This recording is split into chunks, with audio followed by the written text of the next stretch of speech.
I can't hear anything. There's no sound. No sound. Okay. All right.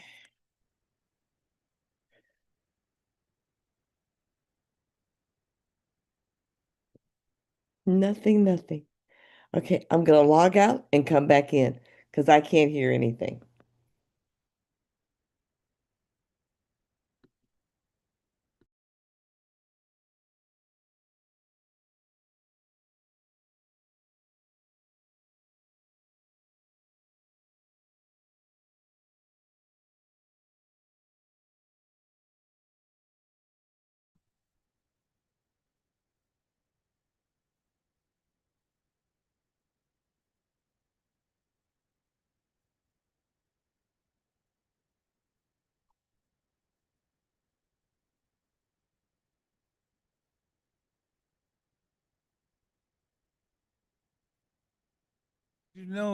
I just need to know because I miss my sweet soldiers. So thank you for loving us. We love you more than you ever know. By the way, that's the title of the song. Anyway, like I say, we got a lot to cover in this last week of Black History Month. A lot. We got to cram it all in. Although we will continue to do shows on Black History throughout 2026. Hello, Ann. Hello, Dr. Hello, Lady E. Hello, Soul. Hello, Michael. Hey. The world traveler. Oh, yeah. I'm saying. Hey. I'm not going to reveal anything he doesn't want to reveal himself. No, I've already talked about it. Oh, you have? Yeah. Oh, okay. Oh, yeah. Okay. Mike's been getting stamps in his passport since we've been yeah. off. Okay. Love it. You didn't have no trouble getting in and out, though, did you? No. Out the country? Okay, because y'all don't know what that dude's going to do. He see a brother, be like, anyway, he was cool. That's a black and brown country. Yeah. Yeah. So it's just brown and black people that just speak Spanish. So yeah, but I ain't worried about the country. I'm worried about him messing with you, getting back and forth over here. Yeah, I'm good. That all went well. Yes. Mike went to Colombia. And Yes, how'd he you did. pick it? How'd you pick that country? I learned because of Instagram. So thank you for sharing those adventures with us. My friend, one of my best friends, Eric Williams, getting married, so he picked that country. Oh, Right on. that is a good way right. to do Oh, it. that's nice, man. That is quite a He got bachelor married over party. there? No, that's his bachelor. Oh, bachelor party. Oh, that was a bachelor party. How said long did it Vegas. last? Like 2 days? It was like a week actually. No, because we was supposed to come back on Monday, and we ended up having to come back the day after. So I left on Tuesday night. Okay. Got there Wednesday afternoon. All right. Pretty nice. That's wonderful. Cool. Okay. The world is bigger than the block. Yes. Yes. We'll save the details for later. Okay. And nobody else is listening. What's What's up, Soul? Hey, you G'd up, man? Are you dressed? I know. What you said? What's up? Oh, I'm just over. I ain't doing nothing. Just the Ralph Lauren navy blue pinstripe, but there ain't nothing really special or nothing like that. Okay. Let us know. You want to check this out? I'm gonna Oh, ask. ain't nothing to check out. I'm ordinary. Don't worry about that. Free. Oh man, everyone's looking real classy tonight. Yeah, you are, man. Yeah. About to leave here real quick and go out. Get a little salsa dance in.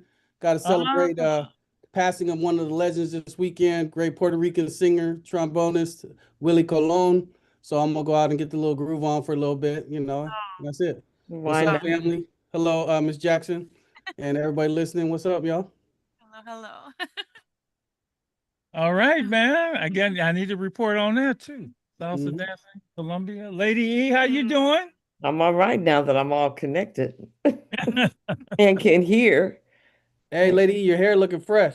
Oh, it's fresh. Mhm. I just got it done a couple There of days you go. ago. See, I know what I'm talking about, don't It I? is fresh. Mhm. Look good. Thank you. Speaking of fresh, can Yes. I go ahead and shout out Yeah. City College women's basketball team, the Rams, specifically Treese Walsh. is the MVP of the team, and I got to see her in action. And I Patrice. know why Arbor. she is the MVP. When we sent into college, our Patrice. Oh, exactly. She's She's ballin'. alive and free Yeah. and balling. That is right. Yeah, she's the MVP of her high school team last year in Lowell High School. That went to the finals, I believe. And now she's at City College, and Oh, you went to see the last regular season game, and she's in the Yes. playoffs. And she can ball though. it was Yes. it was so good watching the ladies dominate. Yes, we could say dominate. It was 86-29 or 32. Um, but seeing her in action, stealing the ball, shooting the ball, making it in, and just taking chances. Wow, Treese, I am so proud of you. She worked hard at it. She Yeah, does work hard. So congratulations, always so Treese. sweet. I'm So So, glad you got to see her in action. That's wonderful. and then I was sharing with Miss Demetra and Miss Estelle and Dr. Marshall, and then Evelyn's right there shouting it out. Ran into somebody from high school and elementary school. I was like, "Oh, small world." But yes, go Rams! You did it. I want to thank Sister Charmaine from Little Zion Missionary Hmm. Church in the city who invited me to be their Black History speaker today. Wow. And she put a twist on it. She said she had this collage of, Black history figures of the past. And she said, well, I'm always doing somebody, I want to do somebody that's living now. So Yeah. it was nice. It was really nice. And the congregation was very complimentary, and it was cool. I want to thank you. And she's the one that brings the young lady. Remember the Oh, girls that got the shooting they had over in I guess it's in the Western Edition a little while ago. She's been bringing some of the kids over Wow. there, and so it was nice. But it's funny, Black History. Then she just read this paper that we gave her, Lady E and Malcolm. We gave her one of the thing we start the young people off with. What if there were no Black people in the world, right? Now I know that has an impact on the kids, but you should have seen them adults. wow. I didn't know that. Wow. In them churches, they got some gray hairs in there. They've been around. I didn't know we invented the broom and the Yes. dustpan and the Yes. mop and, superstar Excellent. charts. What is it? Anyway, Super all that soaker. stuff. The Yeah. elevator. And I mean, they were like, I didn't know that. And she says, I didn't know that either, Dr. Oh. Marshall. So she took two people and she was putting it all up over the place. And she put three. So they might call in tonight. Wonderful. But the point is, you live in Black history. Yes. You live in Black history all the time. There's past, there's present, and there's future. And I told them, to talk to their family and get all the history recorded so they can pass it on down to the next generation. So I want to thank you, Charmaine. Thank you. All right, we got a little news, so let's get to that. Because we got a special guest I want to get to.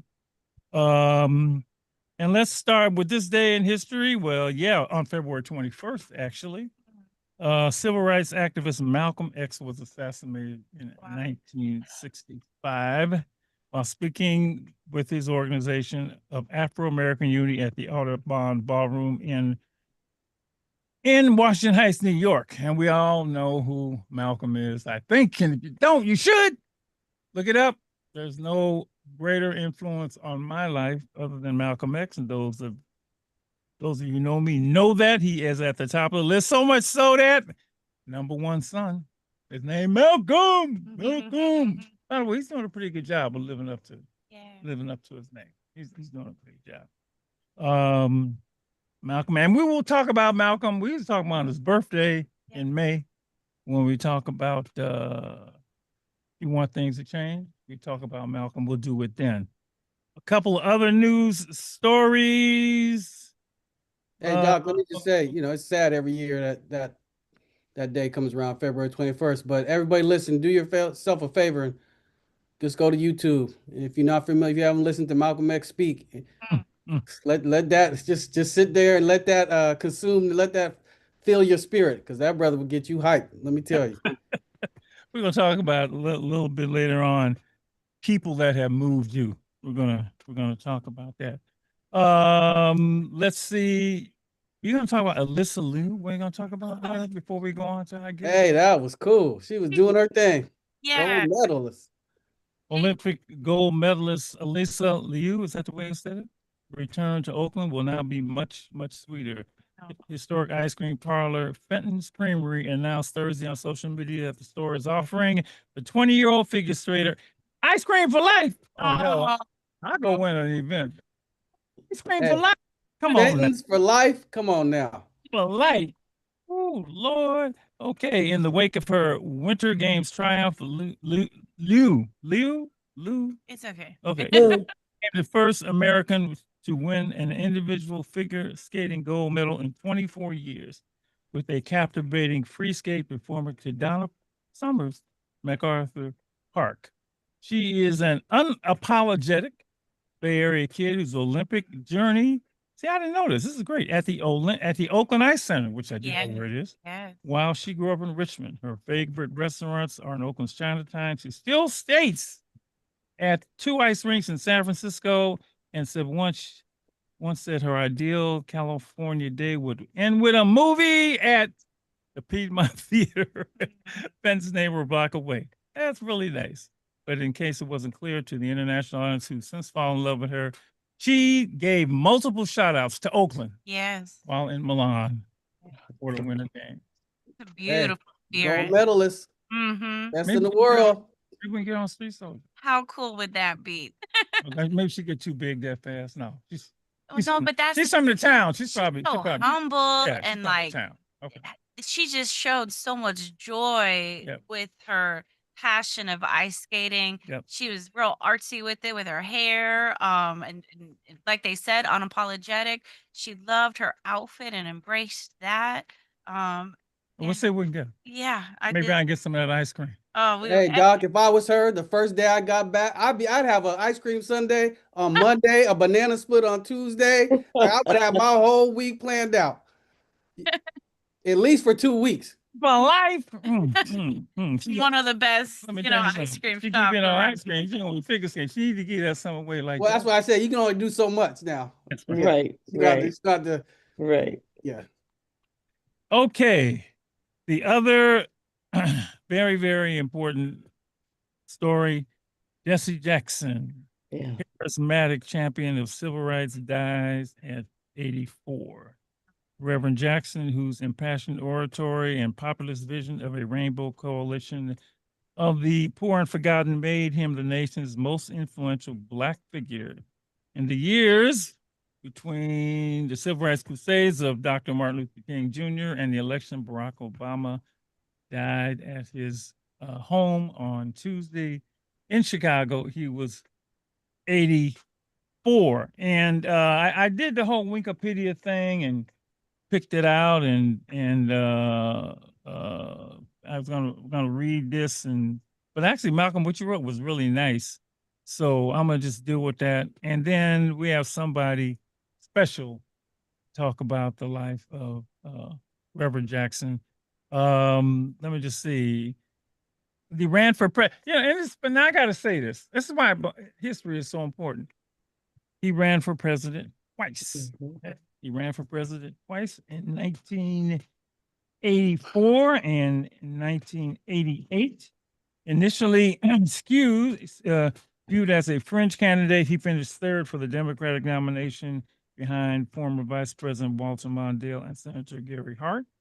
And he continued his activism and mounted a second presidential bid in 1988, finishing second as the runner-up for the Democratic nomination to Massachusetts Governor Michael Dukakis. Now, let me just say right then and there, the kids don't know.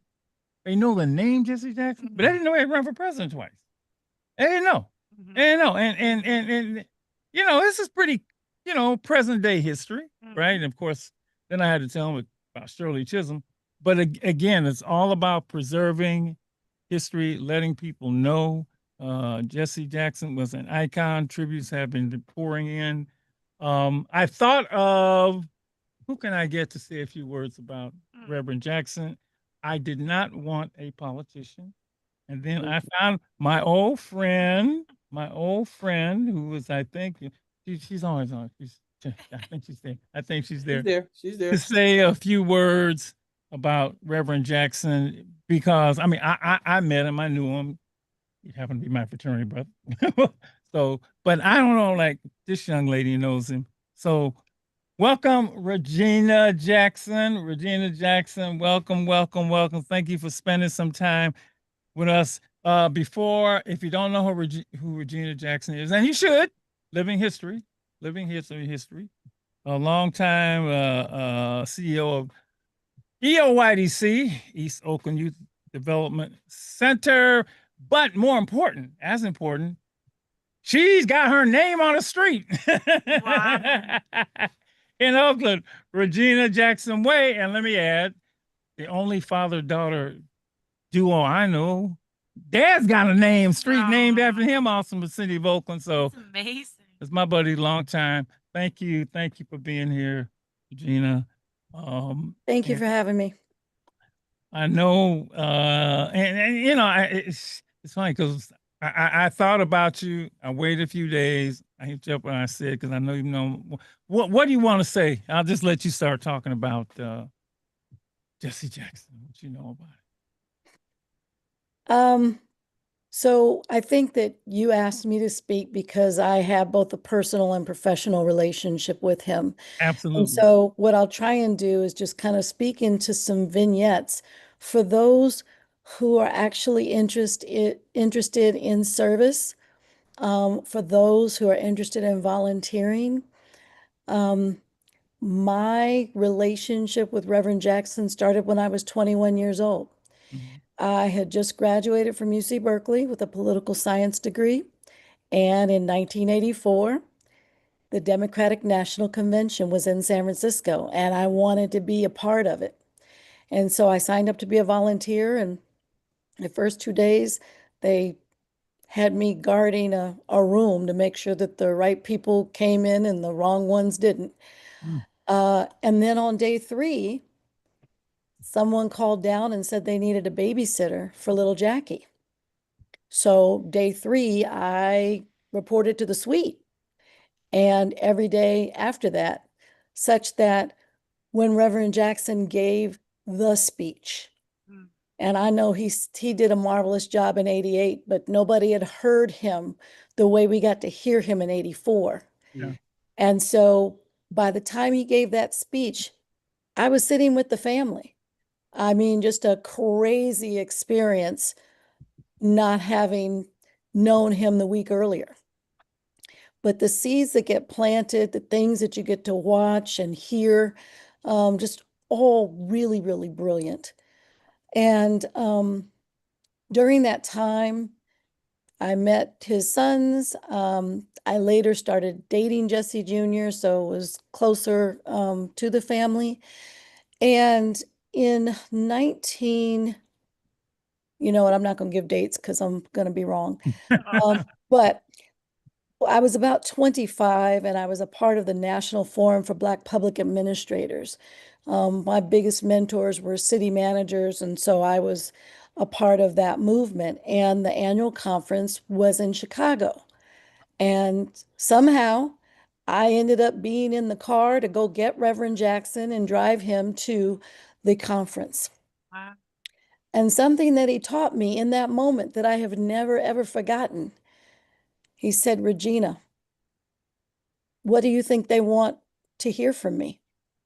Now, I'm the youngest person in the car. I'm a little intimidated because, you know, so much going on. And so I gave him what my thoughts were, and he respected them. And he continued to always ask young people to engage them, but also the signs of really great leaders is not to tell people what you always want to tell them, but to answer the questions or anticipate what will empower or excite the younger people. Moving forward from that, and of course he did everything that he does, just amazing. The 1988 conference was exceptional, bigger, better, faster. And shortly after that campaign was over, he began to expand his messaging. Now you probably remember when he was doing the negotiations to have several officers released. Yeah. They were being held, and he did that. And I'm not sure that we kind of knew that he could, but he was very interested in equity. And so he positioned himself, and that wasn't the only time, but it was the time that just distinguished him very differently.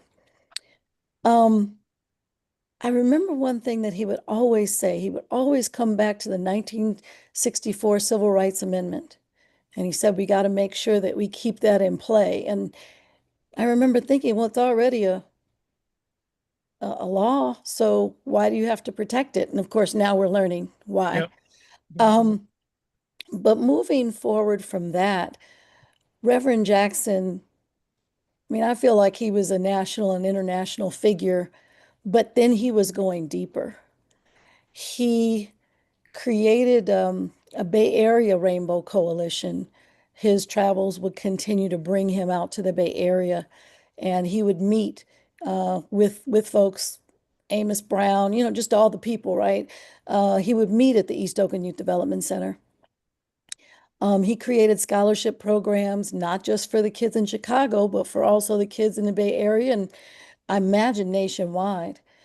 And then another thing that he did, which was incredible, we were doing college tours in the early 2000s, and he invited us to participate in the Freedom college tours, which were primarily to the HBCUs.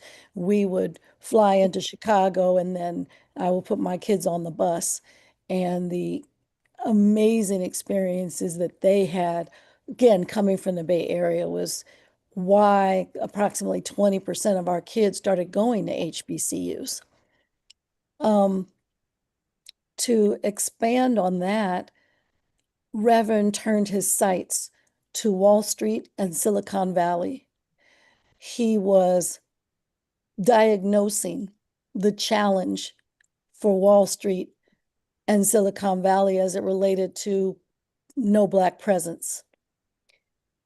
He was able to develop data that taught you that Silicon Valley wasn't looking for you. They weren't checking for you. And their basically their fellowships, their internships, things like that, kids like the ones that I served would never make it. And that was because Silicon Valley had such implicit and explicit bias that you might be able to get through the first interview, but you wouldn't make it to the second. And it had nothing to do with your abilities. They weren't looking for you. And then he began to address and kind of break apart the boards in Silicon Valley that were all white, and the fact that they didn't know anybody of another hue, which is part of why maybe none of us existed in those capacities. He started putting on different presentations and conferences. And when he would sit in, go into some of these board meetings like Apple or Intel or what have you, there were some of us that were invited to sit in the back, but to have the experience and the exposure of what was going on in that space.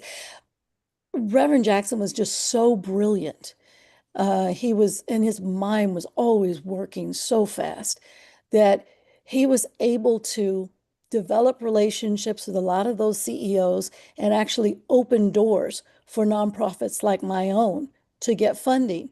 And I'm here to tell you that before this had happened, Apple itself, using as an example, never gave out computers or funding support outside of Cupertino and Sunnyvale and basically the cities that surrounded where Silicon Valley was.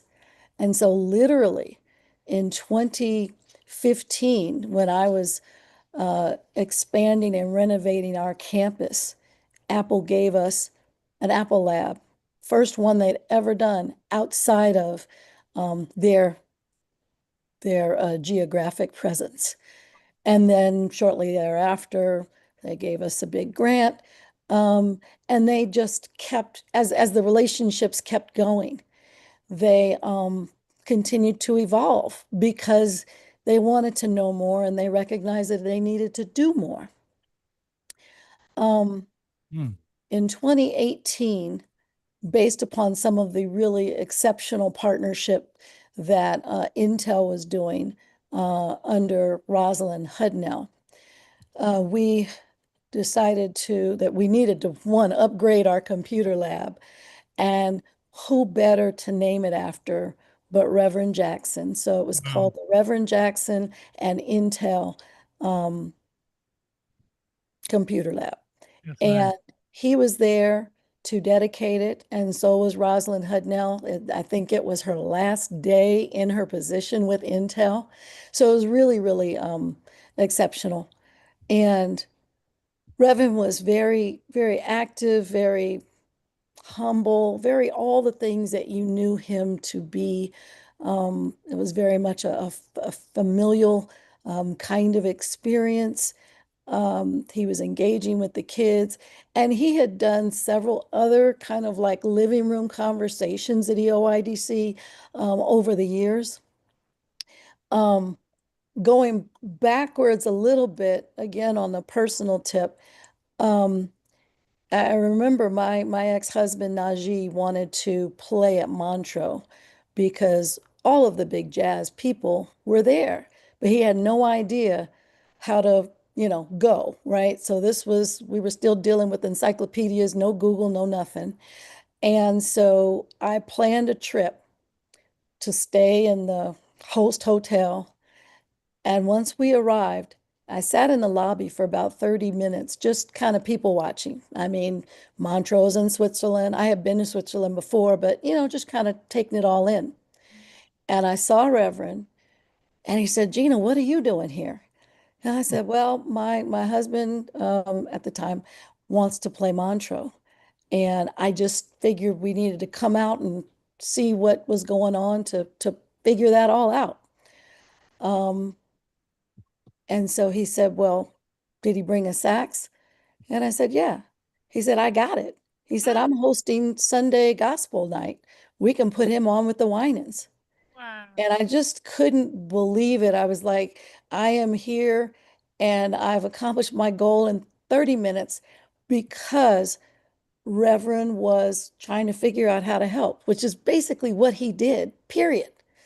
It was an exceptional experience. He invited us on a cruise to France and a few other, activities with Quincy Jones and all that. It just was I wish I had been his friend like you.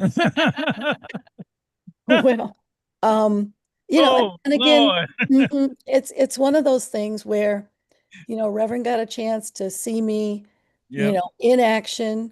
And I was a good mentee. I listened. Yeah. I took my notes, I did my research, and tried to stay ready so I didn't Yeah. have to get ready. Yeah. And Yeah. we're all gonna really miss his presence I know. because I happen to be the vice chair of the Shabazz Center in New York, where there was a phenomenal event yesterday. And I think the biggest challenge for someone like him is that, Martin Luther King Jr., Malcolm X, extraordinary people, but they were cut down early. Yeah. And I think that the challenge for Reverend is that he lived. Yeah. He was able to serve us all longer, but Yeah. the challenges, as you all know, they keep coming hard and fast. Yeah. He never seemed discouraged. He never seemed tired, but I know he had to be. And given the health challenges that he'd had, I'm glad that we were able to benefit from his brilliant mind and from his just wanting to always empower and impact. And, Mayor Lee, I mean, there are so many people that he called friend, family, however you want to say it, that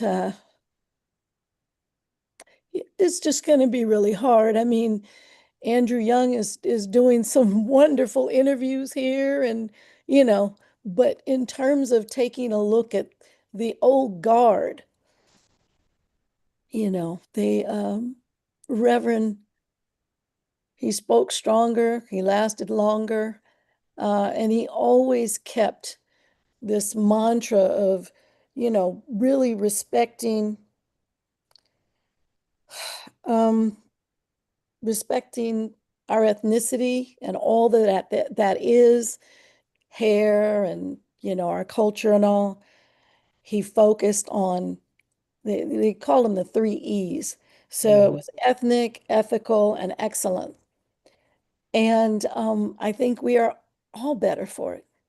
I don't know if I've gone too long. I don't know if you want to ask me some questions, but those are the things that, or the stories that I can share that might give you an inkling. But he was just always busy, always going somewhere. I don't know how he did all that he did.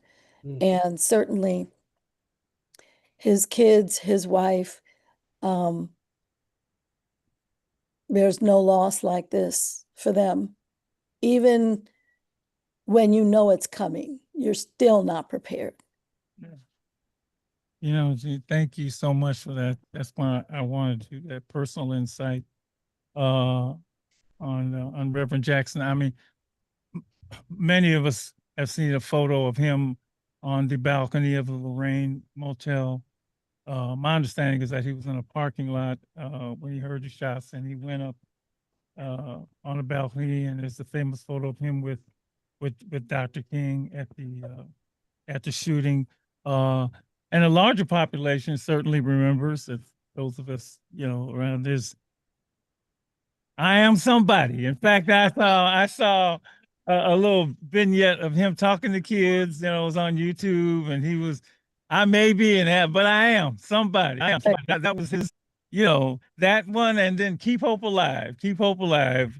So remarkable man. And and one of the things I'm gonna, just, a little later on talk to is stepping out in the public.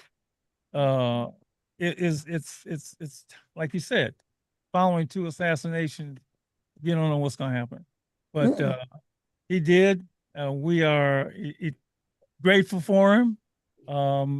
Just in my little dealings of you, don't forget Jesse. You don't forget him. Just the short time you're with him, and just thanks for tonight. Thank you so much for tonight. Yeah.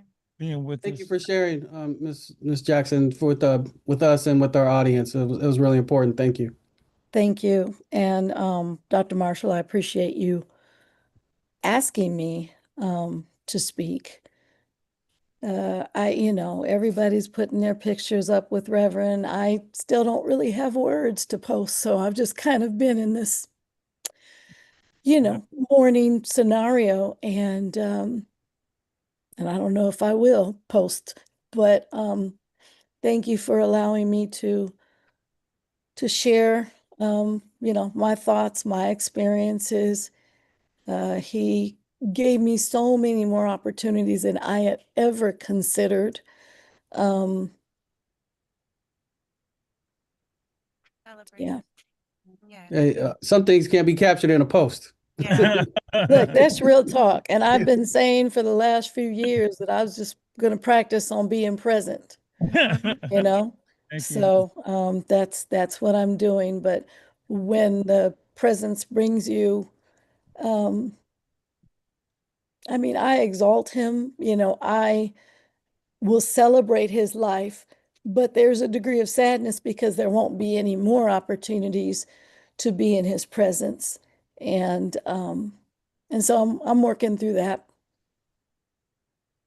We're gonna let you go, hon. We're gonna let Well, the Thank you. impact of one person, Yes. and how Thank you. they And they and he affect joins so many lives. this Yeah. long line of freedom fighters. Yes. That's right. Jesse joins. Yes. Thank you, honey. Thank you Okay. so much. Thank you. So Have much. a good evening. See you soon. Hearts are with you. Okay. Okay. Bye-bye. Bye-bye. So powerful. That was very nice. That was very nice.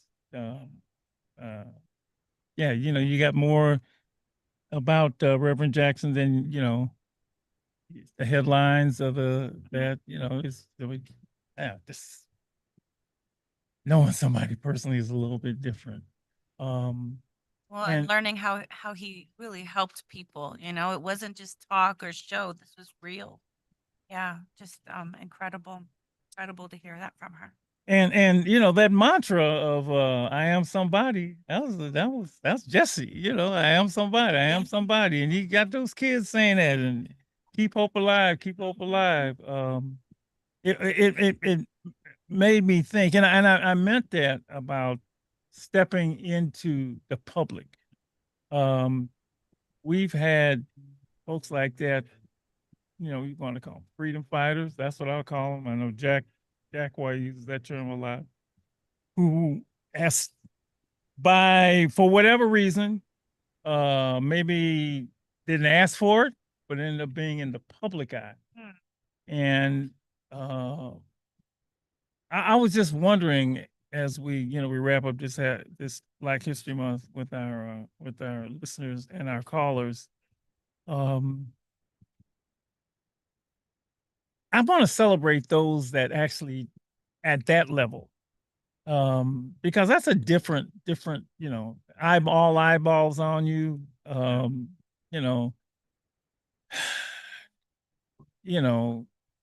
pressures, I just want to celebrate them, those that have all those names that I actually didn't know for a long time. I did not know a lot of these names. And let me just say, if anybody wants to say anything about Reverend Jackson, give us a call. We got some time here, 877-955-1061, 877-955-1061. Any thoughts you want to share about Reverend Jesse Jackson Sr.? I believe it was. And let me just throw anybody else who stepped into the public eye, whose names you want to, you know how we do with Kwanzaa, you call out the names of those, and it doesn't have to be somebody that's gone. It could be somebody. In fact, it'd be great to call out those that step into the public eye, to fight for, I call them freedom fighters, fight for the rights of people.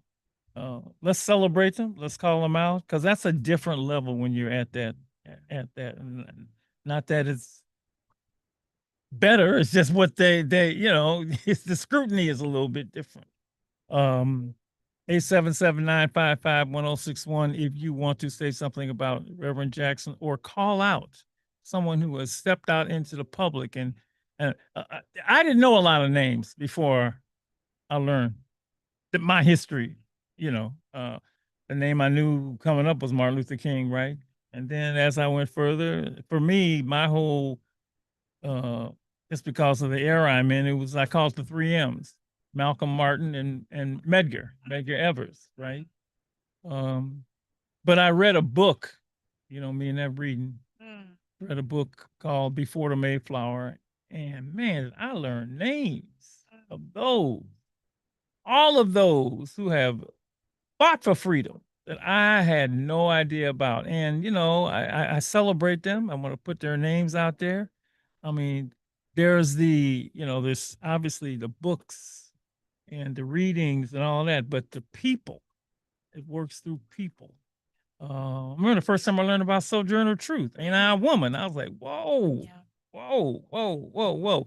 So let me throw it out to you, 877-955-1061, 877-955-1061. If you want to say a few words about the passing of Reverend Jesse Jackson, And or if you want to put out a name of somebody who stepped into the public and fought for your freedom, please do so. Hi, you're on Street Soldiers. Go right ahead.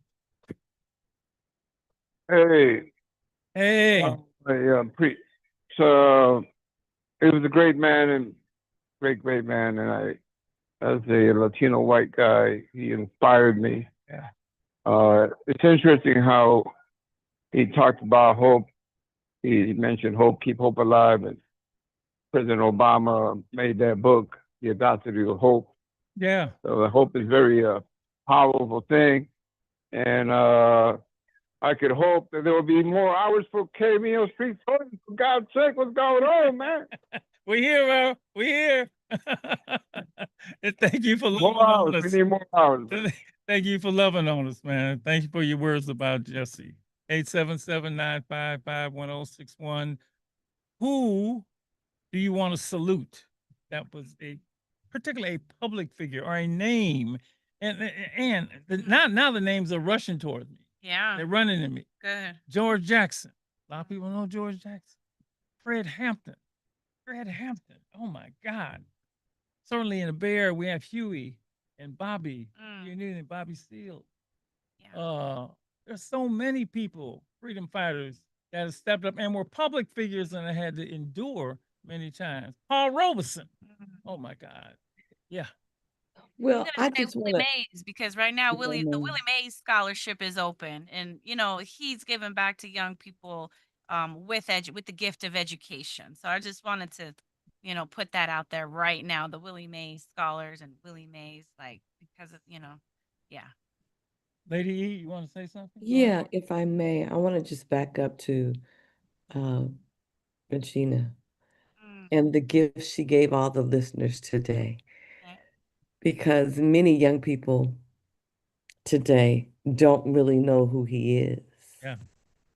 And those who do know who he is got an opportunity to have a vision, an experience of Jesse Jackson that they would not have had she not walked with that legend and shared her personal experience. And so I really appreciate that gift that she gave all of us tonight, bringing Reverend Jesse Jackson alive, making him more alive to those who did not know, and those who knew something but did not know that level of Jesse Jackson.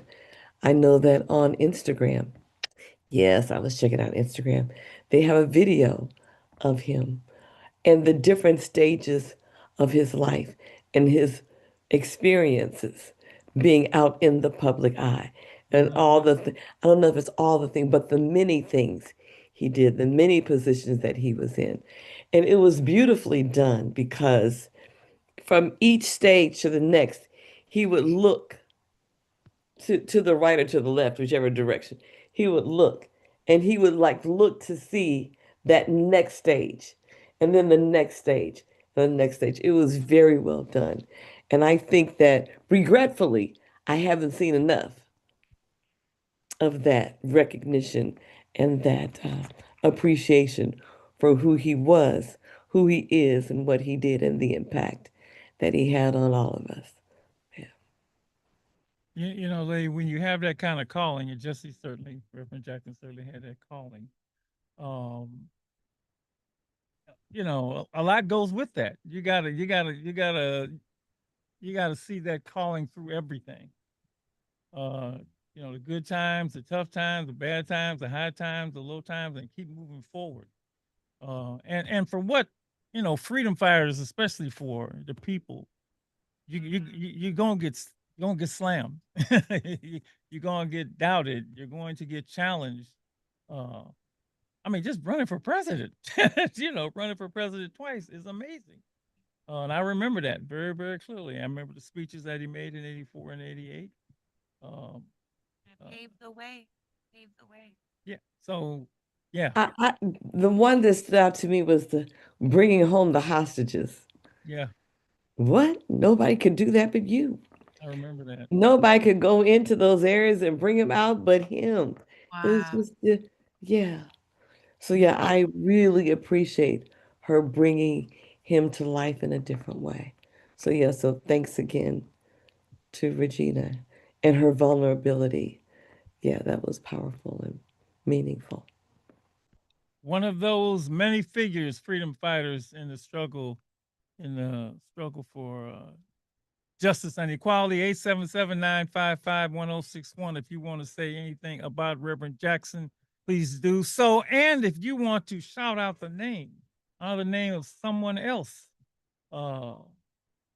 especially I want to go to the public people who are out there on the I don't want to say on the front lines, but yes, public. That's a tough thing because you're gonna get called on, and I'm thinking of the women in the movement, lady. I'm thinking of the women. I'm thinking of Ella Baker and Gloria Richardson. And again, these kids don't know these. Young people don't know these names. And Gloria Richardson and Diane Nash, and all of these people, all of these women who are out there.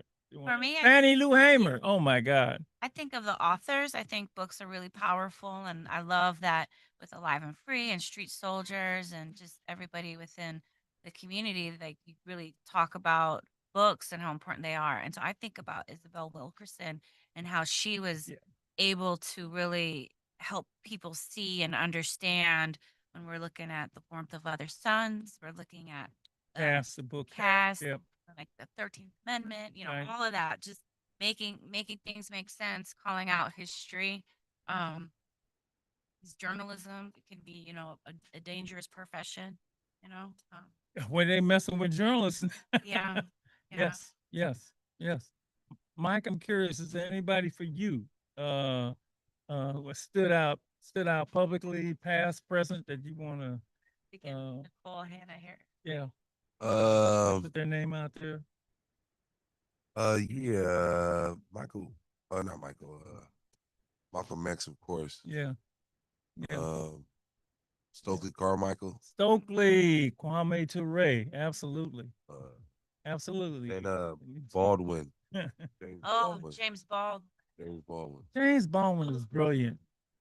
James Baldwin is I always tell people, if you really want to know an analysis Yeah. of America when it Yeah. comes to race, just read Baldwin. Oh, he's Just read fascinating. Baldwin, okay? And I get to talking to people, and they be like, read you some Baldwin. There's a wonderful documentary out called "I Am Not Your Negro," which I know Lady E has seen. I've seen it. It is the guy just knows America, period, and he's unapologetic about it. Yeah. James Baldwin. Oh, thank you, sir. Thank you, thank you, thank you, thank you. Thank you. These are all public people. Yeah. He was on television many times back then and there speaking, and they were trying to, why you talking about color so much? Why about race so much? Right? And he was just like, look, let me tell you about America. Yeah. Right. James Baldwin. Thank you, thank you, thank you, thank you, thank you. Does anybody out there know the names Fred Hampton and Mark Clark? Yes. I want to know, somebody calling to Mark tell me Clark. they know who they were. Fred Hampton, Oh, Fred Hampton. Mark Clark. If you know who they are, just call and say, Dr. Marshall, I know who they are, and tell me what you know about them. 877-955-1061. Give us a call if you want to shout out somebody who was a public, because you pay a price for being in the public eye when you are a freedom fighter for equality and justice. I'm going to turn to my brother and ask him. Oh, Lady E, your turn. Oh Go. yeah, I just want to speak to the brilliance of James Baldwin. In October, I had to look it up. In October of 1963, he wrote a letter. He wrote an article that's called A Talk to Teachers. Okay, so Jerry, you're familiar with that. Yes, yes. I use that today. Actually, I used it in the classes that I taught at San Francisco State because I taught cultural and linguistic diversity to my graduate students. And when I assigned that letter, and I gave them an assignment to go along with it, they were absolutely blown away because that letter written in 1963 was relevant. I have to say 100 because it's such a long time ago, was relevant during those classes, and it is still relevant today. Now that's brilliance. When you can document something that is ageless and timeless and powerful, extremely well written. It's just amazing that it is unfortunate that it's still true today, but it is a timeless piece. He was brilliant for sure. And these people, especially Baldwin and Malcolm and so many of these people, when you get into these discussions back and forth about, what America is, what America isn't, they go, I said, look, just go read some Baldwin. Just go watch some Malcolm. Just go listen to some King. Now, some of you have to spend so much time or get sucked into these explaining, justifying. No, you just read it up on it, okay? After you read on it, you come back and talk to me. Yeah. Yeah, it's an assignment that the kids are going to be getting in a couple of weeks. Yeah. The college prep class. Yeah. Yeah. Okay, now for Jerry, you had a Jerry. question for Jerry. Oh, we got a call. Where's the break time? Yes, break time. It's break time. Okay. Yep.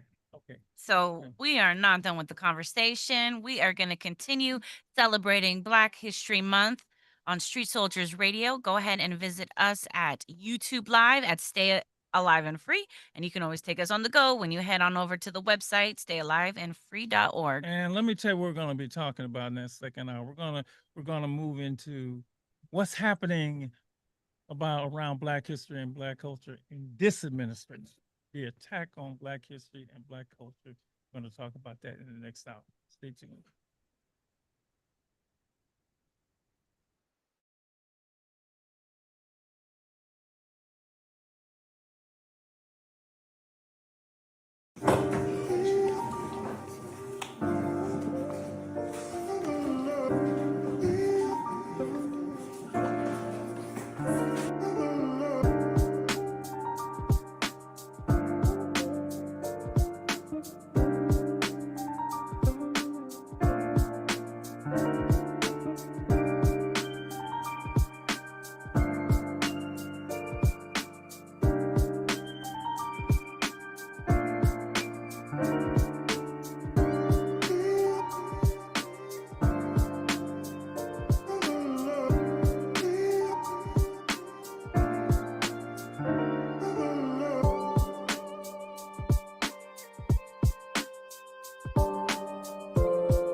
Hour number two, Alive and Free. Street Soldiers Radio.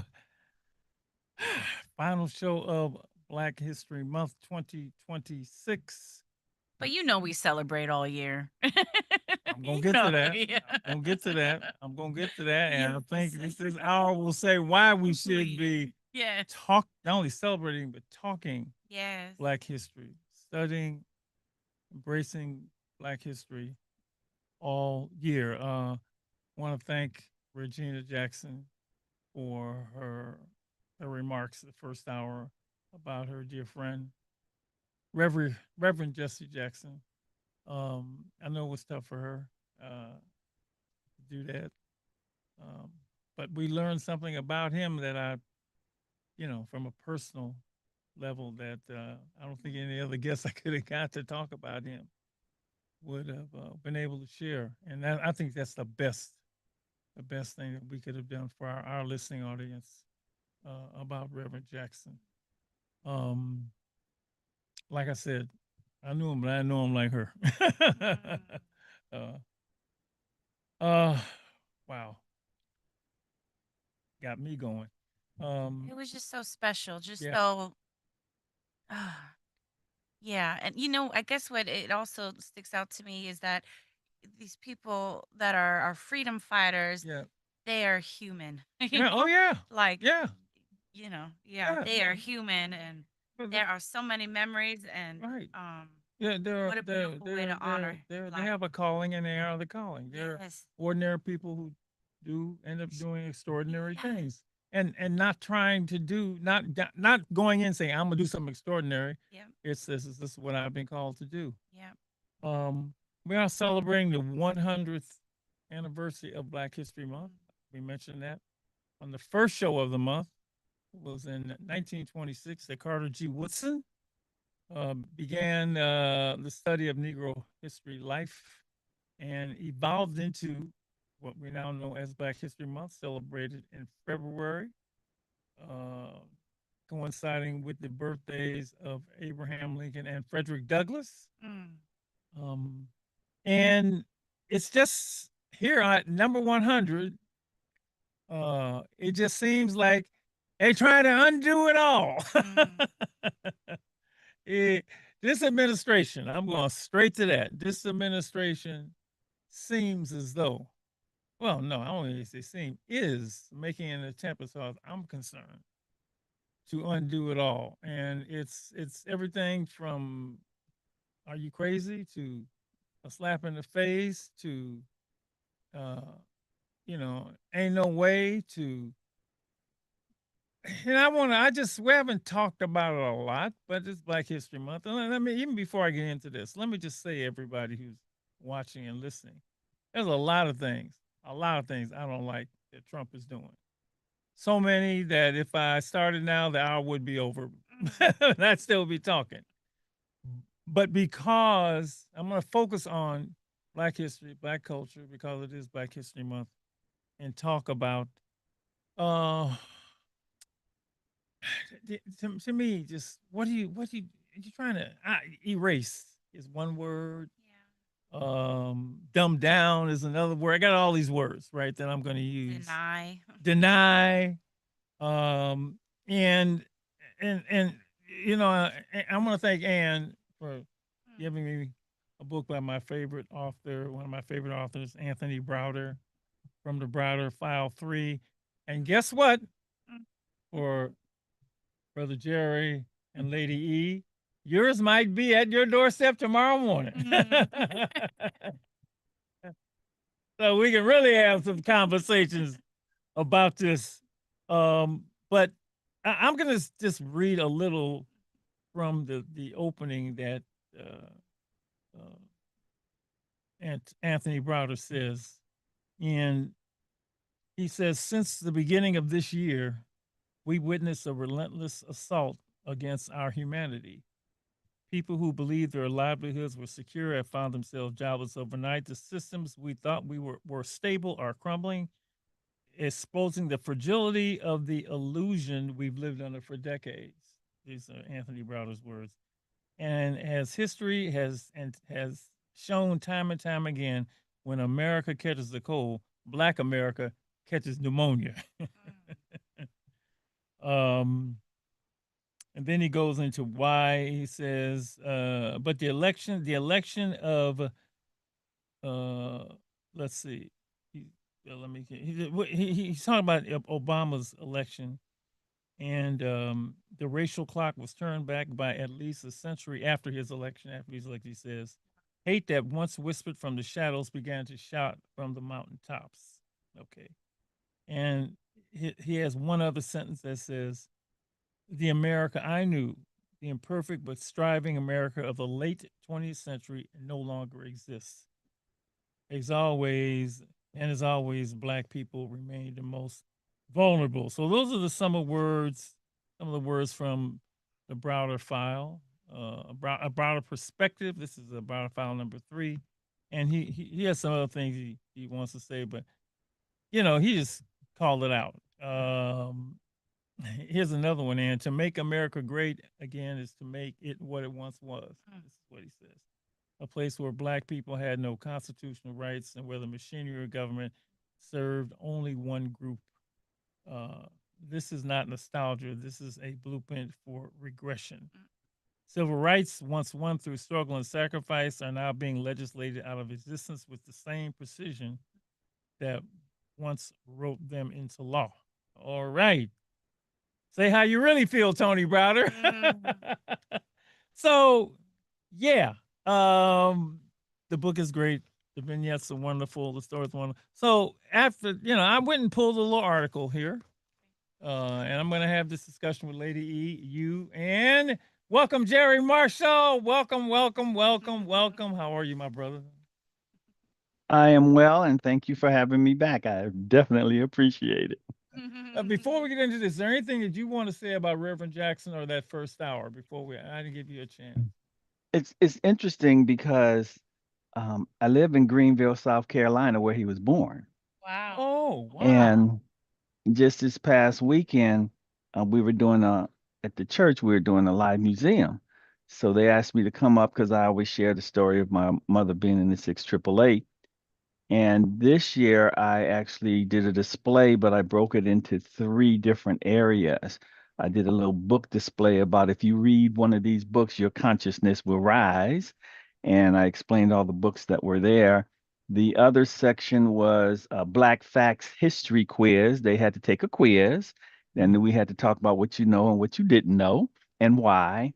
And then the other section was to a dedication to the 6 AAA, with a background video of honoring the life of Jesse Jackson and pictures that were of him in South Carolina.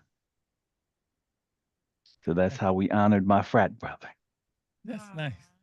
That's nice. Very nice. Yeah. You also mentioned names that we should have talked about in the movement, and I thought of Ella Baker and Julian Bond and Mary Tercel. I thought about Thurgood Marshall. Yes. And Mahatma Gandhi, John Lewis, Oscar Mucho. You mentioned Ella. A little girl walked in with this big natural the other day, and I said Angela Davis is back into the room. Ida B. Wells. So yes, Ida B. Yes. Documenting all that horror. Yeah. So those names popped up to me when you were saying that. And yeah, for me, just why, I say, why am I here in the city Jesse Jackson was born? So the other tomorrow or Tuesday, I'm gonna go by his house. Wow. I like to say that it's a marathon race for freedom, justice, and equality. No, we say a marathon relay race. Passing that baton. That's right, passing that baton, and everybody can run a little piece of this race, run a little piece of it. And all the names that we have put out there tonight, and on Jesse being one, we began by talking about Malcolm's death, assassination, in 1963. Was that 65? I guess 65, I think. Certainly two of the ones that ran their leg very, very well and inspired the rest of us. That's one thing this stuff does. It inspires others. It inspires others. That's why we have to keep their names Yes. alive, the work that they've done alive, Yes. which is why, of course, I am so upset. And I said a nice word. I said a worse word, but what is happening with this administration when it comes to Black folks. Yeah. So I'm going to read just some of the rationale. It's hard to read rationale that this guy. That's irrational. Thank you. See, look. So he says, he did a Black History Month proclamation and said, first he says, Black history is not distinct from American history, right? And you know what? For years we've heard that, right? Black history is American history, and we all say, "Yeah, you're right. It is American history." So what's the problem with us learning it? Because it really is American history. That was the thing that they were like, "Yeah, well, Black history is American history. Should you be saying it by itself?" And we say, "Yeah, it is American history." Oh, you agree with us? Oh, okay. So he says American. He says, and I don't even know what this means. Black History Month has been twisted by the progressive movement and far left politicians. Now, what the hell is he talking about? But I'm gonna leave that alone, like you said, irrational. Who has sought needlessly to divide our citizens on the basis of race, painting a toxic and distorted and disfigured vision of our history, heritage, and heroes. Who wrote that, number one? Not him. Well, he. What is he talking about? What? So we've been celebrating Black History Month.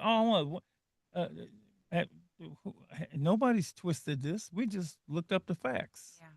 Yeah. So this propaganda that this, I want to call him a fool. Okay, put out.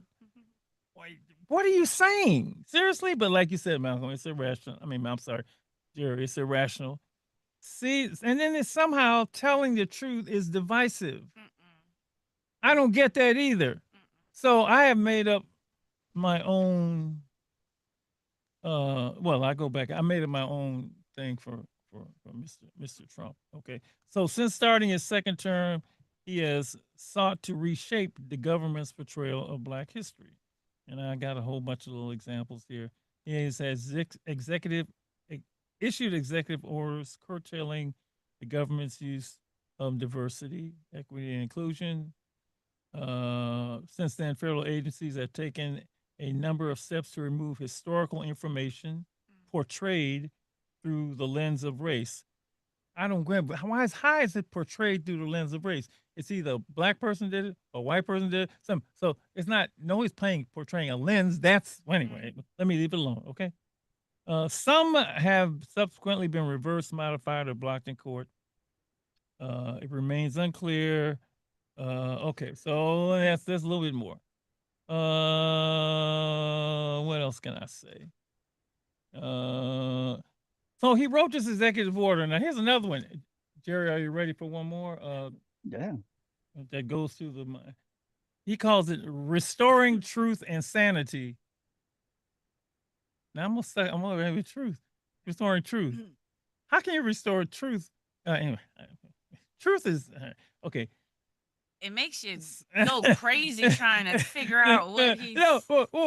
Restoring truth and sanity sought to counter what he characterized as a concerted and widespread effort to rewrite our nation's history, replacing objective facts with a distorted narrative driven by ideology rather than truth. But the stuff we all revealing is true.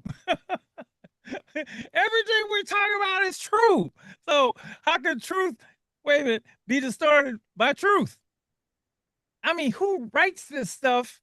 And it's probably some people. Somebody who lies. There you go. There you go. Oh my God. When you start hearing stuff like that, that's nonsensical, I've always come up with this way of thinking, and I say, don't try to make sense of the nonsense because it will drive you crazy. Yeah. Yeah. Yes. you can't make sense out of nonsense. Hmm. He was specifically talking about the Smithsonian and said people visiting the museums should not be subjected to ideological indoctrination or divisive narratives that distort our shared history. Well, if it's our shared history, then if you go in there and if you see a picture of a lynching, that's part of the history. Yeah. How's that distorting anything? This man nuts. Okay, all right, okay. It includes nothing about success, nothing about brightness, nothing about the future. Well, there's a lot in America that ain't bright. There's no, oh my God. So I have come up with my own Okay. phrase for this. It's called either make America look good Oh. or don't make America look bad. Oh. That's me. Either make it look good, he's trying to make it look good, or don't make it look bad. Yeah. Right. Yeah. And there's a whole bunch of examples here. The scarred back photograph, an image of a 1863 man who escaped slavery and bore deep scars on his back from being whipped, was removed from Oh, display. that is such a powerful photo. Yeah. It's- At the Fort Pulaski National Monument near Savannah, Georgia. Wow. Okay. It's in a well-known photo because of its use. But yeah, anyway. So The he took abuse that and the out away. pain He took and that away. So It was evidence. how you gonna of- know what happens to the slaves if you don't get to happened. see the picture? Exactly. Wow. Wow. Just stuff that happened.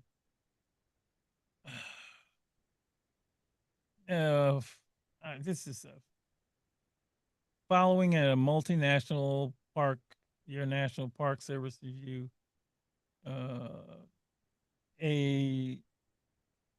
The Great River Road, an 11-mile corridor in Louisiana with a deep history of slavery, was pulled from consideration for a National Historic Landmark designation because it had a history of slavery. And we saw the Black Lives Matter mural being painted over Wow. in Washington, D.C. Initially, they removed, for a while, they removed a large photo and quotations from Harriet Tubman from a webpage about the Underground Railroad, but it was later restored. And there was an outcry about to remove the page about Jackie Robinson, the first Black Major League Baseball player, because somehow that was a DEI. The man's a Black man. What you want him to do? I mean, he can't change his skin color. If he had changed his skin, he would have been in the major leagues. So it's like the word Black is now suddenly. So anyway, now some of these things have been restored, and I just want to say thank you, people, for fighting back. If you don't fight back, just like people have all we done fought back from day one when we got in this mess, it's not gonna happen. So the only reason that some of this stuff has been restored is people said, hell no, hell no, hell no. But the intent was to, under eliminating corrosive ideology, restoring sanity, and reinstate the truth. So, and I'm going to say now, let Lady E and Jerry jump in. Yeah. They are trying to sanitize America. They're trying to, can I say whitewash? Literally. America, literally. I mean, just remove, no, people, you ain't getting away with this. Oh, no. Oh, no, no, no. And, Lady E and Jerry, jump in. I think about some shit. Say what you want to say before I go on. So, We've come too far to turn back now. See, I'm thinking Jesse's really in my head. Other people in my head now. I'm sorry. Go ahead. Lady E, would you like to speak first, or because there's a lot to unpackage here? You know what? I think it's all ridiculous. So, Okay. so I'm just gonna, I'm just trying to keep from laughing hysterically and falling out of this chair. you know, Okay. Let me see if I can make some sanity of the insanity. well, no, you can't make sanity out of insanity. But for you to, whatever you say will give us maybe more understanding, some clarity, because I Okay. got nothing to say about this that could be on the radio. Okay. So to me, it's opposite of what he is, and that's accountability. Because when you talk about Black history, you're talking about being accountable for what's been going on. Um, to understand Black history is to talk about history honestly. So you have to bring up the cruelty, the horror, the brutality that happened in history. And you have to talk about it honestly. Now, when you do that, when you talk about it honestly, you have to also talk about the residue of that system that produced it and how it affects the contemporary landscape of today. That's what folks don't want to talk about because it talks about the accountability of if it happened then, what is my part to play in it now? That's what they're trying to avoid, being accountable for what happened in the past and how do we fix that today. There was this, and I don't know why they have these people on like CNN and all these shows where they try to do the balance thing, right? 'Cause Oh. they get some of the stupidest people on there. I mean, from a human standpoint, Yeah. because they're trying to get I love Abby, Agreed. right? Yeah, but she tried to get a liberal and a conservative, a left and a right. This ain't a left or right issue; it's a human issue. But she gets these people, and they get to talking about the Philadelphia exhibit that that's since been overturned. Judge said, the federal government put up there, and Trump got to take it down. Talking about, has George Washington with, his depiction of him with slaves, his depiction or statement about him with slaves. And, well, Abby's saying, well, that's true. That's true. And this person said, well, why you have to keep talking about that? Well, it's not talking, it's a picture of it. And that's what it was. And the person said, everybody knows that George Washington had slaves. Number one, everybody don't know Wow. that George Washington had slaves. Yeah. And number two, now listen to this. He said, are you just trying to make George Washington look bad? No. Now let's get something straight. George did that all by himself. If I had been on TV, see, that's why they got to get people that got sense on there.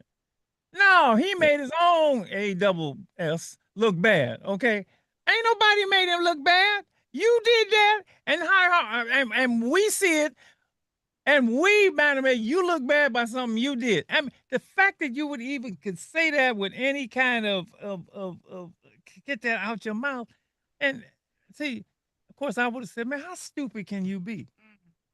I mean, really, how stupid can you be? Make him look bad. Look.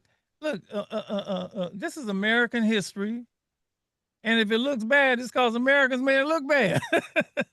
This is what it is, and this is the kind of people that they have when they have these conversations. I mean, are you? And nobody calls them on. I'd have got up and said, "Man, you crazy. I can't talk to nobody. I can't talk to no fool. That's why I can't be on the show, Mr. Still. I can't talk. I can't talk, man. Don't. Go get somebody else. Florida A&M. So Jerry, I can say I appreciate your comments because I agree. I absolutely agree. The inability to take accountability for something that is true and that probably you, not you, but the collective you are a part of in one way or another. In many ways, the inability to do that denies the healing that needs to take place in this country. It prohibits it for certain. It also exposes here to inhumanity. And I think part of what our history Absolutely. does is restore that which has been lost, and that's the humanity that Dr. Marshall was talking about. It's yeah. which then allows the inhumane behavior to- to continue to- because we don't want to talk about it. No, we will talk about it. It's not the opportunity to talk about it, to profess it, to declare what happened means something. Mhm. And preventing that, it's wonderful how people of color will provide and protect. And we will be gentle despite the cruelty and inhumanity that has been inflicted or placed upon us. We are very careful to be gentle Mhm. Yeah, because we want to be able to have a conversation. right. I like the way you Well, said. and historically, the backlash sometimes you got to take care of them before you can take care of yourself, because we understand that the backlash can be, the destruction of a whole neighborhood or a community. And And that's the other that's a thing, fact. that we have to protect ourselves continually, Yes.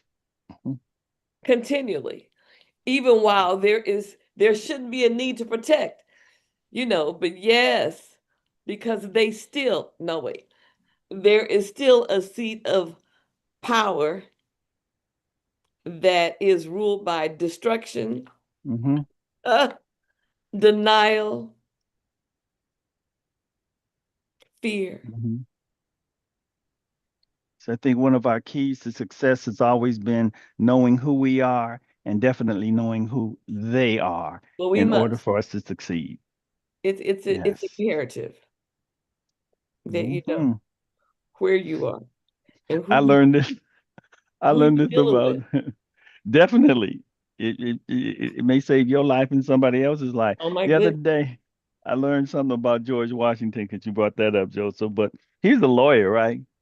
But he understood the law so well that his enslaved folks, because they were in Philadelphia, he would move them to Mount Vernon every 6 months, because the law in Philadelphia said that if you had anyone that was enslaved, they were free in 6 months.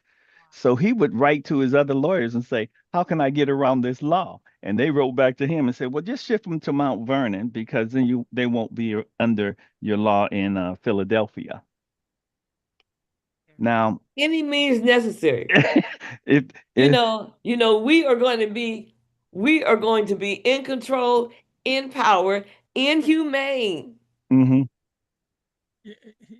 by any means necessary. We're gonna find how you gonna find the right way to move on. Are you serious right now? Do you see the reason why it's so, and the fact that I had to think of ways to say it so you can hear, so it can be heard. Mhm. So it can be, but the fact is, it's already known. I don't even need to say it, but saying it means I want you to know that I know what's going on because you already know.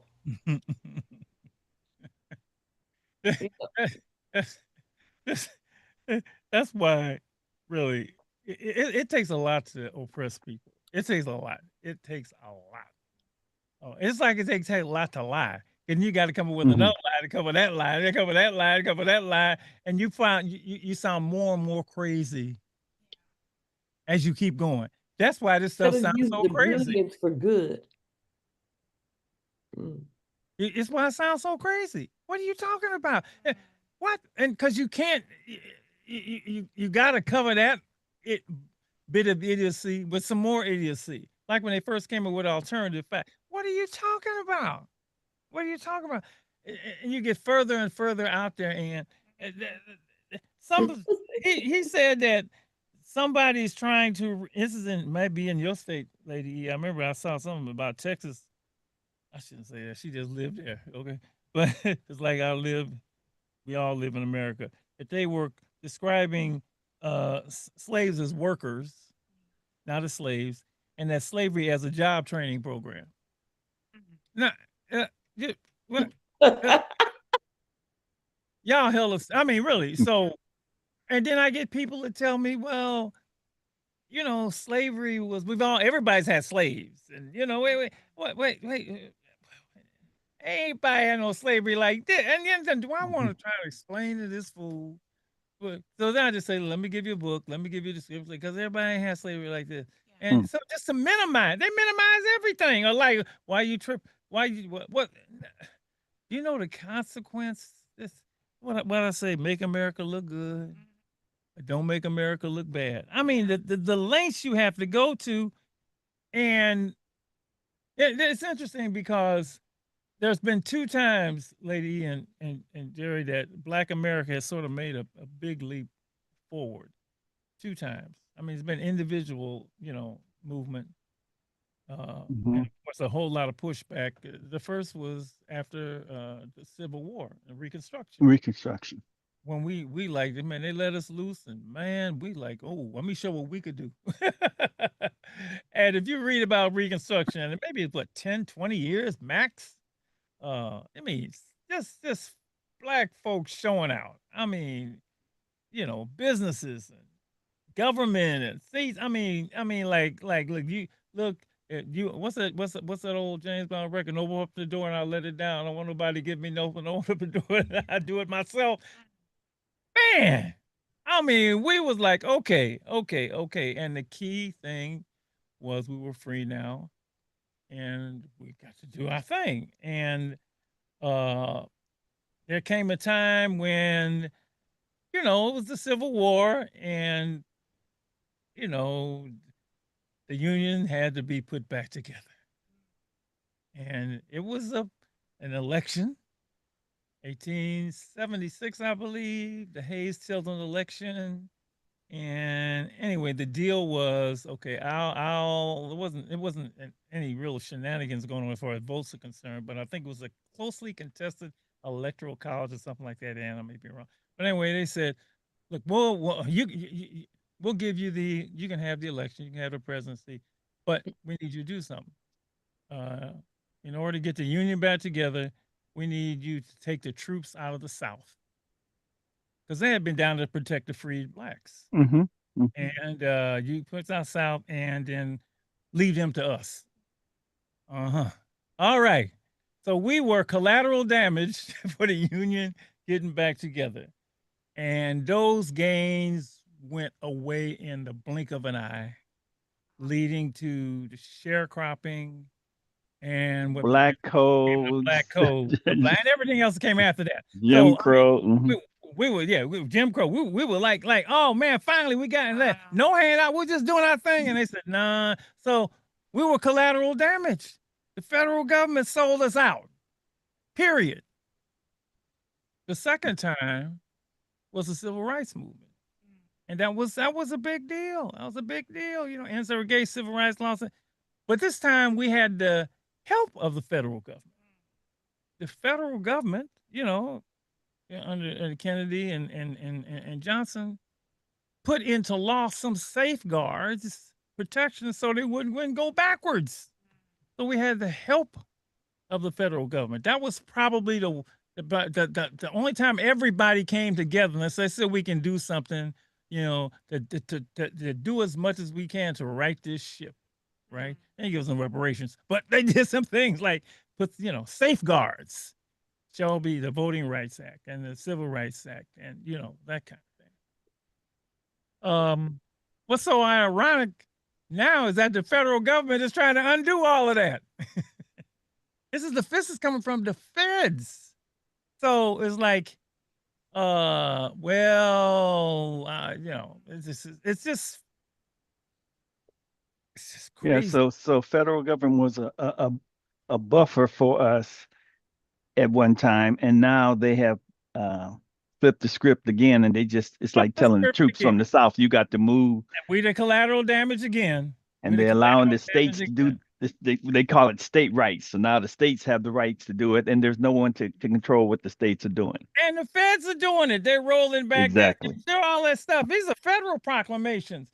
If Mhm. the Florida A&M, the girl had a sign that said Black History Month, and somehow if you get federal funds, you can't say Black History Month. Did I tell you that, lady? Wow. So she got flagged. She got flagged, and she went to the administration and said, "What? I can't say Black History Month." No, man, you can't say Black History Month. Family. Look, they got us running now, trying to go. Oh, can we say inner city? Can we say this? They try. I mean, look, this is the federal government going the complete other way to remove the use of the word black under some kind of crazy DEI. And people, look, whatever you want to call it, the only reason that's affirmative action, DEI, all of that, is because we can't. There was nothing going on.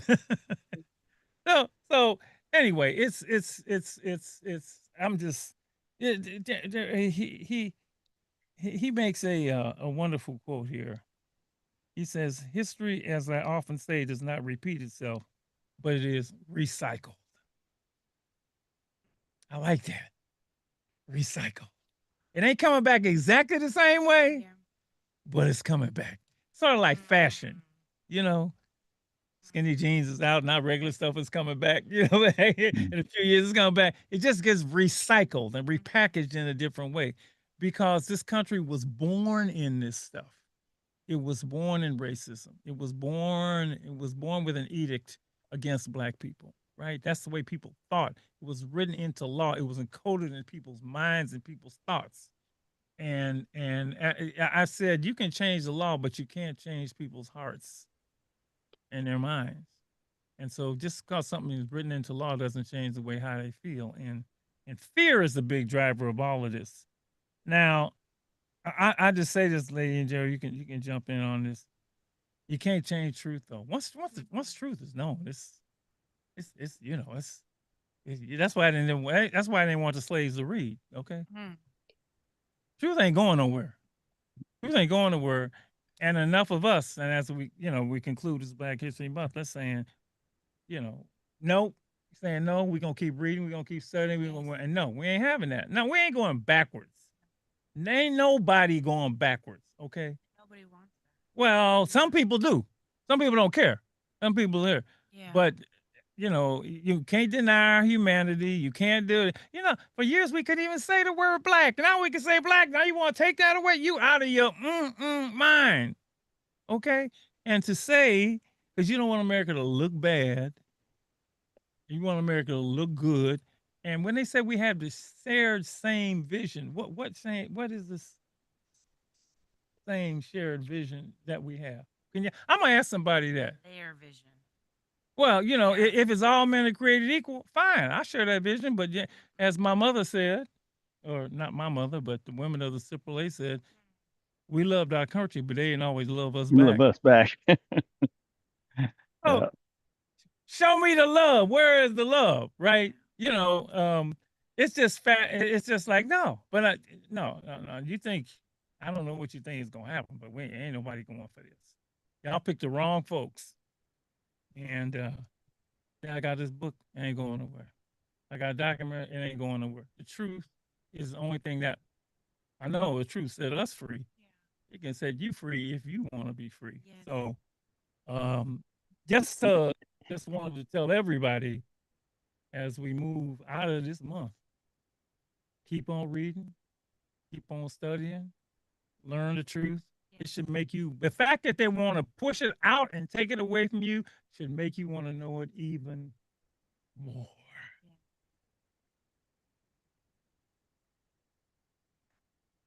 You too. I agree. Now, the was it 250th year celebration of America coming up, right? Yeah. So I think it was Carter G. Woodson who said, if you can control a man's thinking. Yeah. So all the celebrations and things that are going to be happening that are being formed by states and federal government really has to be playing into the narrative that we're talking about. Yes, absolutely. And So I was thinking, like, I know in New York they're gonna be doing this thing where all the ships come out and gather around the Statue of Liberty. But I'm wondering if they're gonna tell the true story. No. The story where she should be having the chains in her hands instead of her foot. But I think that that would be countering the narrative of what would be happening on that particular day. So I think as these celebrations come out in our different cities, we have to put out the second narrative. Oh, absolutely. It put out the complete picture. Correct. Complete picture of America. And essentially, I'm on a panel with Deacon Chapman, lady. I'm on a panel at the Commonwealth Club. Somebody asked me behind it. And it's America at 250. And the question is, what kind of America do you want to see?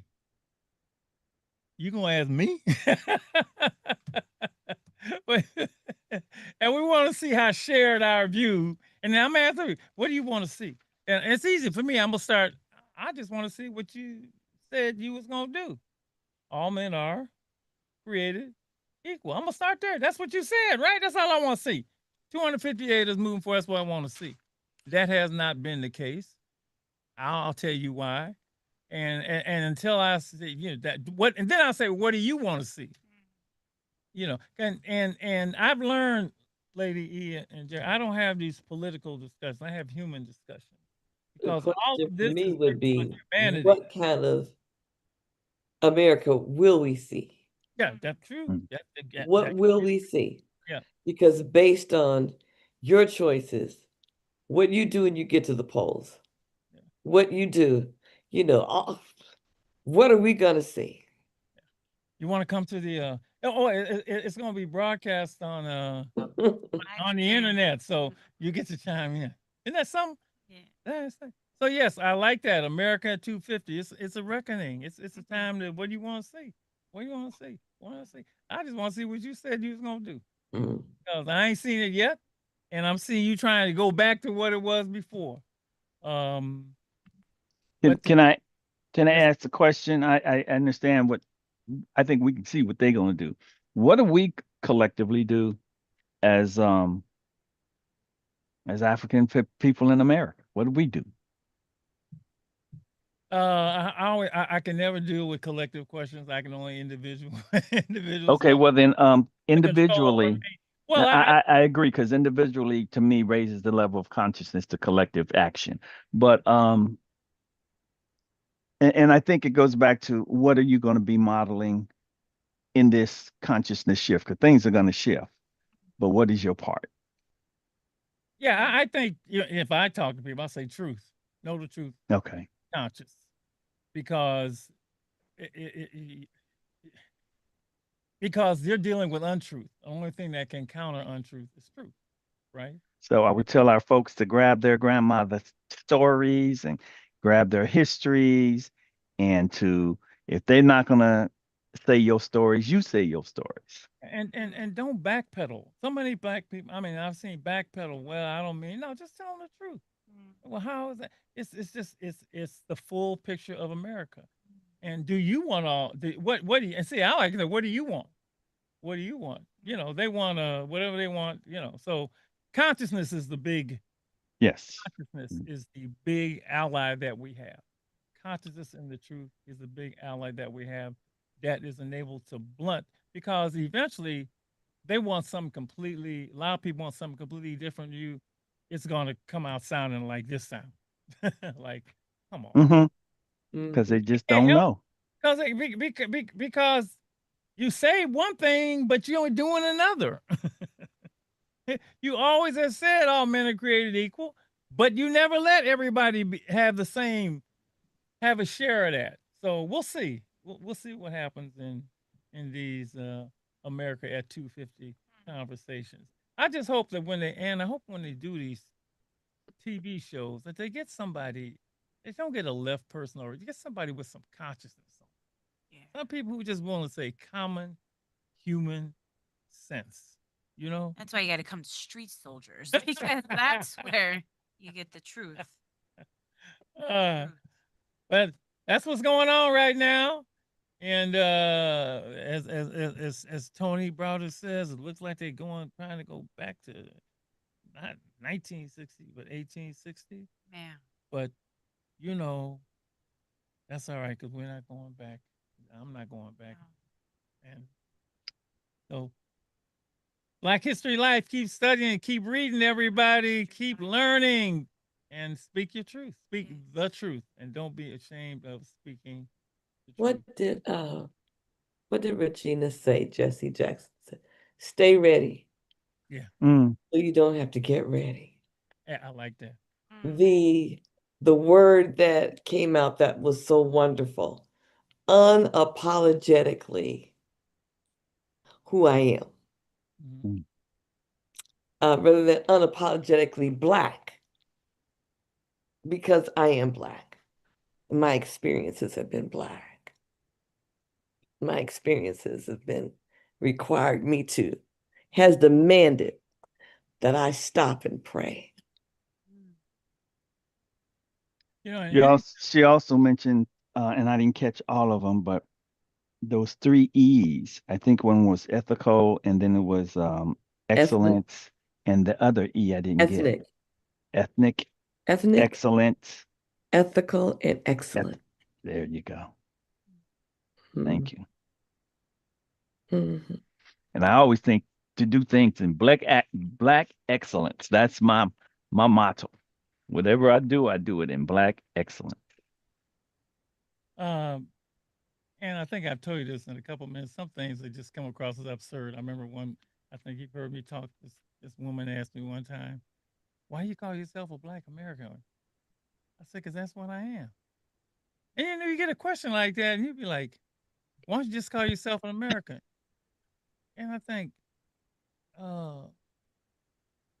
I did say American. I said American. After Black came American. But why can't you just be? I said, I said, do I give this woman a lecture? And I said, for years we couldn't call ourselves. So what does it mean to be American? And Black connects me to my history and my culture. And I don't tell you what you can call yourself. Why are you worried about what I call myself? I mean, I did. By that time, I was like, what you worried about that for? I walk up to you and I didn't ask you what you, I mean, I was almost insulting, right? And, and I think of the Kwanzaa principle that I can never say right, self-determination. I said, I can determine what I call myself. And she ain't get it. She said, okay, I just wanted to know. I said, but what's funny is the first thing people see when they see you is what? That you're an American. I get it. Yes. And yes. And because of that, that's the experience. That's the first thing you see. And you see that, and then what happens to you? Then what happens? Then the questions, the doubt. Right. Well, I wonder, would you, and then after all that is filtered through, then comes the other question. So why you? Already the judgment, the criticism, right, the question, all of that. Okay, because of what you just did, because of your response, that's the reason that I say I'm a Black American. I don't have to say that because you see that I'm that. But then for me to say American, that's not even what the world sees. Because you leave this country and what do they see? They don't see American. They see Black. It's hard to get Ashe. And then comes the experience.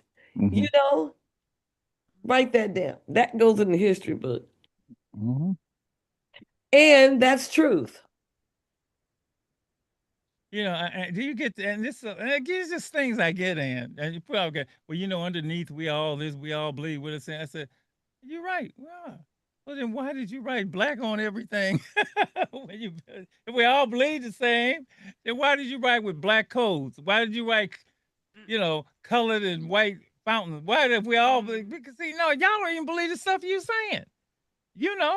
I mean, you wrote it into the fabric of this country. You wrote it there. You're the one that came up. We didn't come up with this.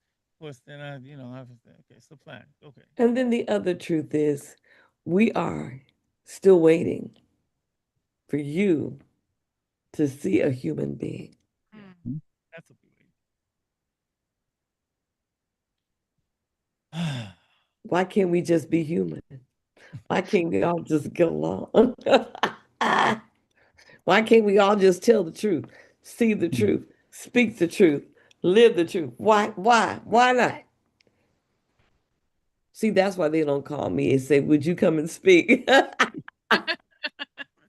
And why are you laughing? Now you start. I love hearing you speak. That's why. that just busted out. You couldn't even help it. Mhm. You know, I because love your honesty. because Yes. you have to think. Yes. You got to think. And by the time you finish thinking, the meeting is over. All right. And we're not waiting for you to be ready. I think the truth, yeah, you All right. You right, Dr. Marcia, ready to move on. See, take the mic away from me. Well, no. Don't move on. Don't move on. This is all in it. All this is in there. This is what brings out. This is what this brings out when you come up with some far left politicians divide and iron. What are you talking about? But if most of the time it don't make sense. This is when you deny history. Yeah. And deny the truth. But the truth ain't going nowhere, and truth ain't going nowhere, and that's So my granddaughter had her playoff basketball game. Yeah. And of the girls on her team, she's 11. Oh. She's probably maybe 5 feet tall. Maybe. And there are, I don't know, maybe 6, 7 girls, maybe 8 girls on the team. All but one is brown. Okay, one is European American, and all the other girls are brown. And so when their opponent came in to play, that entire team was European American. These girls are 11. They came in 5'8", 5'7". One girl was 5'9". I said, she ain't 11.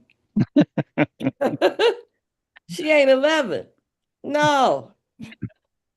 And of course, the brown girls lost because they were little girls. These were women. They looked like the WNBA. And what was unfortunate, because the cheering, I mean, it was just automatic. These Giants are going to win this game, because they just, the little girls are battling Giants. They forgot to pray before the game, I think, because little people can still win over Giants. But at any rate, to hear the parents, the way they were cheering for their kids, the Giants, it was so apparent. Yay! You thought, okay. The girls, some of them on the opponents, they were friends, but the parents, you could just feel what's the word? What's a safe word to use? It wasn't so much that they're so proud of their kids. They were just so grateful that the brown girls lost. Didn't beat them. It was almost like they were afraid, because when Eden got 3 points, she managed to get the ball up over the 5'9" girl's head. I was like, oh my goodness. You couldn't, it's because when they raised their arms up, they're They're even taller. those They're- girls were like 6 feet tall. It was just really apparent. And the parents were apparent. It was obvious. The I can't find a word that described. It was more than congratulations, girl, good job. It's like beat them girls. Beat the don't let don't let them win. Don't let them win. Don't let just and they were Dr. Marsh, you know what I'm saying? They cheating. You know, you know how they tripping from the back. You know, There's one no goes spirit of cooperation, but there's a whole lot elbow. of spirits of competition. I mean, and it's competitive and it's tough. One girl's elbow just came down and hit one of the brown girls right in their head. She fell down. Do they call foul? Mm-mm, Oh, mm-mm. It was intense. But even today, with little girls and the parents, you can see it was just distasteful. That's the word. It was very distasteful.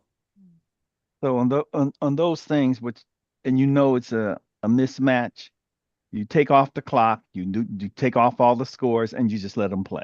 mm. You take out the competitiveness and just let them play. Well, not in Now, Texas. now I know because you had the parents complaining because there's no score. Yeah. Yeah. Well, I understand. I definitely understand. Yeah, it's very distasteful. I'm trying to fit that into the whole hour. I mean, the things you see and you think, and Yeah. then you just heard the news and you just, it's like Right, right. all of that. And in the name of all those that came before us, it would be a disservice to all of those who worked so hard to move us as far as we have gotten, however far that is, to not continue to fight harder. Yes. Yes. This is when you understand your legacy, uh, then it's easy to say, hell no, hell no, and whatever it takes, and to have no fear. This is why it's good to read the stuff that we're reading, and it's good to see examples of people who had no fear. And when I say, I'm not saying they were afraid, but they had no fear, as Clarence Jones says about Dr. King. Yeah, he might have been afraid, but he was fearless. And we're going to be Hmm. watching Freedom Riders pretty soon again. And just the inspiration that you get from seeing them going into the belly of the beast, and like I'm going. It makes it like, yeah, that's in you too, and that's part of what he talks about, is that DNA, that greatness that is within all of us. We just have to activate it, and what activates it is consciousness and truth. What activates it is consciousness and truth. So we began with Jesse and invoked the names of all of those who were freedom fighters, and they got that consciousness and that truth activated, and they moved forward. I love when you said John Lewis. Oh my God, what an Mhm. amazing man! Um, so well, we hey, that's part of it. We just keep moving, and I can't wait to get up tomorrow and let's keep going. And thank you both for helping me paint this picture of what the current situation is, because it's pretty much out in the open now. Oh my God, the crazy things that these folks say. I'm gonna leave it with this, and this this this guy is running for. I think he's a MAGA Republican. I will say that, running for Congress in Texas. He said that we need to deport all of the Native Americans and send them back to where they came from. That says it all. That's it. They're going to South Dakota, North Dakota, Exactly. Georgia, Alabama, Texas. Well, what kind of? Now, here's the problem. Number one, he's a knucklehead. He's an idiot. He's an imbecile. What you want to call him? But the thing is, he's running for office, And he might get the which vote. means that's going to still that lens of that thinking shapes the laws that they make, and that's what we're seeing now. We got these people who have the power, who are idiots, literally, and so that's why it's important to vote. That's why it's important, you know, yeah. Anyway, when I heard, deport the Native Americans.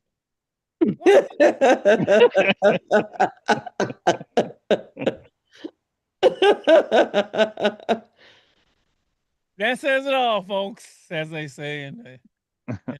And that's all, folks. All right, that's the mentality. That's the mentality that's out there. That's the truth. I don't know. This is probably crazy. I should probably wait till I'm off air, but Yeah, there was a. we up against it, so hang on to it. Let's tell the audience, thank you so much for these times during Black History Month.